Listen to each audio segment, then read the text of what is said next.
नमस्कार मंडळी, कसे आहात तुम्ही सर्व? अपेक्षा करते खूप मस्त असाल. तर आज मी आपल्यासोबत आहे ना अगदी झटपट आणि झणझणीत बनणारा टोमॅटो ठेच्याची रेसिपी शेअर करणार आहे. बनवायला खूप सोपा आणि चवीला खूप चविष्ट लागतो. घरामध्ये एखादी तरी व्यक्ती असते ज्याला खूप झणझणीत जेवण आवडतं. त्याच्यासाठी हे स्पेशल तुम्ही बनवून ठेवू शकतात आणि कमीत कमी 8 ते 9 दिवस आरामात टिकून ठेवू शकतात. पण हा ठेचा तुम्हाला खरं सांगते इतका टेस्टी बनतो, अक्षरशः 2 ते 3 दिवसामध्ये संपून जातो. त्यामुळे रेसिपी शेवटपर्यंत नक्कीच बघा. आवडलीच व्हिडिओला लाईक शेअर कमेंट नक्कीच करा. चला तर मग रेसिपीला सुरुवात करूया. तर ठेचा बनवण्यासाठी ना आपल्याला इथे खूप जास्त तामझाम अजिबात लागत नाही. अगदी बेसिक साहित्य लागतात. तर येथे मी ना 50 ग्राम लसूण येथे छान असा सोलून घेतलेला आहे. लसूण ठेच्यामध्ये ना थोडा जास्त घातला ना त्याची चव खूप छान लागते. सोबतच एक लाल बुंद असा टोमॅटो घेतलेला आहे, चवीनुसार मीठ, 1 चमचा जिरं आणि हिरव्या मिरच्या घेतलेल्या आहे. इथे मी अशा हिरव्या आणि लाल मिरच्या घेतलेल्या आहे जेणेकरून ठेचा दिसायला छान होईल. मिरच्या इथे मी कमीत कमी 150 ग्राम पर्यंत घेतलेल्या आहे आणि या अगदी झणझणीत मिरच्या आहे. तुम्हाला जर खूप जास्त तिखट ठेचा आवडत नसेल ना तर तुम्ही ना यामध्ये तिखट मिरच्या कमी करून फिकट मिरच्या थोड्याशा वाढवू शकतात. तर बस एवढंच जिन्नस पाहिजे आपल्याला. आता सगळ्यात आधी ना टोमॅटो छान असा चिरून घेतलेला आहे रफली. बस एवढीच पूर्वतयारी आपल्याला इथे करायची आहे. लगेचच आपण ठेचा बनवण्यासाठी घेऊया. सर्वात महत्त्वाचं, तुम्ही जर खूप फिकट खाणाऱ्या कॅटेगरीमध्ये येत असाल ना तर मिरच्यांची क्वांटिटी तुम्ही तुमच्या अकॉर्डिंग डिसाईड करा, कारण की हा ठेचा खूप झणझणीत होतो. चला तर मग पटकन आपला ठेचा बनवून घेऊया. तर त्यासाठी इथे एक जाड तळाची कढई घेतली आहे. यामध्ये आपण सर्वात आधी मिरच्या भाजून घेऊया. तुमच्याकडे या ठिकाणी जर लोखंडाची कढई असेल ना तर त्याचा वापर तुम्ही नक्कीच करा. त्यामध्ये ना जे काही आपण जिन्नस भाजतो ते खूप छान खरपूस भाजले जातात.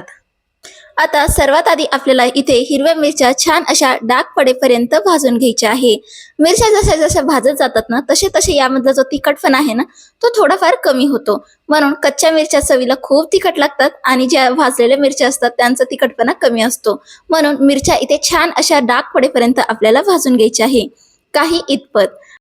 मस्तपैकी डाग पडायला लागले की यानंतर यामध्ये आपल्याला लसूण टाकायचा आहे आणि लसूण सुद्धा आपल्याला छान असा डाग पडेपर्यंत भाजून घ्यायचा आहे. मिरच्या भाजायला ना थोडासा जास्त वेळ लागतो लसूण भाजण्यापेक्षा, म्हणून सर्वात आधी येथे आपण लसूण भाजून घेतलेला आहे, मिरच्या भाजून घेतलेल्या आहे. आता बरेच जण ना या ठेच्यामध्ये ना ज्या फिकट आणि लांब सडक मिरच्या असतात ना त्यांचा वापर करतात. पण काय होतं माहिती का, त्या जर मिरच्या वापरायच्या असेल ना तर सर्वात आधी आपल्याला त्या मिरच्या भाजावी लागतील आणि त्यानंतर ह्या तिखट मिरच्या टाकायच्या. कारण की त्या ज्या मिरच्या असतात ना फिकटवाल्या त्या थोड्या जाड असतात आणि मोठ्या सुद्धा असतात, त्यामुळे त्यांना भाजायला सुद्धा जास्त वेळ लागतो. म्हणून आपल्याला आधी त्या मिरच्या भाजाव्या लागतात, त्यानंतर तिखट मिरच्या. बस एवढाच फरक आहे जर त्या मिरच्या वापरत असाल तर. आता लसूण छान असा डाग पडेपर्यंत परतून झालाय. यामध्ये आपण जो काही टोमॅटो ठेवलेला होता तो सुद्धा यामध्ये ऍड करूया. व्यवस्थित मिक्स करून घेऊया. आता यामध्ये आपल्याला घालायचं आहे 2 ते 3 टेबलस्पून तेल. पण लक्षात घ्या, आपण जे काही मिरच्या आहेत त्या कट करून घेतलेल्या नाहीये, त्यामुळं तेल घातल्यानंतर हे अंगावर उडू शकतात. म्हणून सोबतच तेल घातल्यानंतर एक आपल्याला लीड यावरती ठेवायची आहे. थोडंसं याला मिक्स करून घेत आहे, पण एवढं लक्षात ठेवायचंय कारण की ह्या मिरच्या फुटू शकतात आणि अंगावर उडू शकतात. यासाठी आपल्याला लीडचा असा प्रोटेक्शन देऊन हे मिक्स करून घ्यायचं आहे. मिक्स झालं की यावर लीड ठेवायची आणि कमीत कमी 2 ते 3 मिनिटासाठी लो फ्लेमवरती याला आपण व्यवस्थित शिजवून घेऊया. मधून मधून याला खालीवर करून घ्या जेणेकरून लसूण आपला जो खालच्या साईडचा आहे तो करपू शकतो. तर येथे मी ना कमीत कमी 7 ते 8 मिनिटासाठी टोमॅटो, हिरवी मिरची आणि लसूण छान असा परतून घेतलेला आहे आणि यातला बराचसा मॉइश्चर सुद्धा गायब झालेला आहे आणि टोमॅटो सुद्धा छान असे सॉफ्ट झालेले आहे. लगेचच याला आपण व्यवस्थित ठेचून घेऊया. ठेचा इथे आपल्याला गरम असतानाच ठेचून घ्यायचा आहे, कारण की थंड झाल्यानंतर ह्या मिरच्या वातळ होतात आणि ठेचायला खूप जास्त प्रॉब्लेम देतात.